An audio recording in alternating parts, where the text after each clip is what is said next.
আসসালামু আলাইকুম প্রিয় দর্শক, আশা করি আপনারা সকলেই ভালো আছেন। তো এটা হচ্ছে আমার 10 ফিট বাই 10 ফিট একটা ঘর। এখানে হচ্ছে 100 স্কোয়ার ফিট, মানে 100 মুরগি পালন করা যাবে। তো এই ঘরটা তৈরি করতে আমার কি পরিমাণে খরচ গেছে সেই বিষয়গুলো আপনাদের সঙ্গে আমি শেয়ার করব। তো সম্পূর্ণ ভিডিওটা দেখার জন্য অনুরোধ রইল। শুরুতে আমি ঘরের জন্য 1500 টাকার এই যে লোহার খাঁচা এগুলো কিনে নিয়েছিলাম। এগুলো আগেই ছিল আমার। তো এই খাঁচার বদলে আপনাকে প্লাস্টিকের জালি ব্যবহার করতে হবে। সেখানে আপনার 2000 টাকার মতো খরচ যাবে। এবং এই ঘরটা তৈরি করতে যে পরিমাণে কাঠ লাগছে তাতে আমার 5000 টাকা খরচ হয়েছে। এবং ঘরের জন্য আমার 4000 টাকার টিন কিনতে হয়েছে।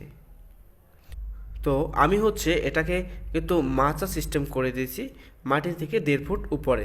তো আপনারা যদি এটা মাটির সাথে মিশিয়ে করেন সেক্ষেত্রে কিন্তু খরচটা একটু কম হবে, মানে কাঠটা একটু কম যাবে।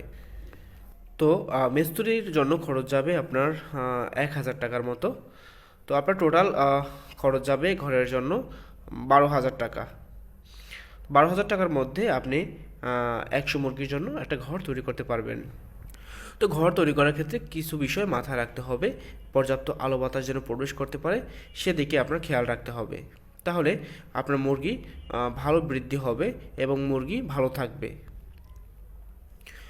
তো আপনি চাইলে এভাবে ছোট একটা ঘর তৈরি করতে পারেন 100 মুরগির জন্য অল্প খরচে। এই ছিল আমার তথ্যবহুল ভিডিও। যদি ভালো লেগে থাকে তাহলে অবশ্যই আমার চ্যানেলটিকে সাবস্ক্রাইব করে বেল আইকনটি বাজিয়ে দিবেন। ধন্যবাদ।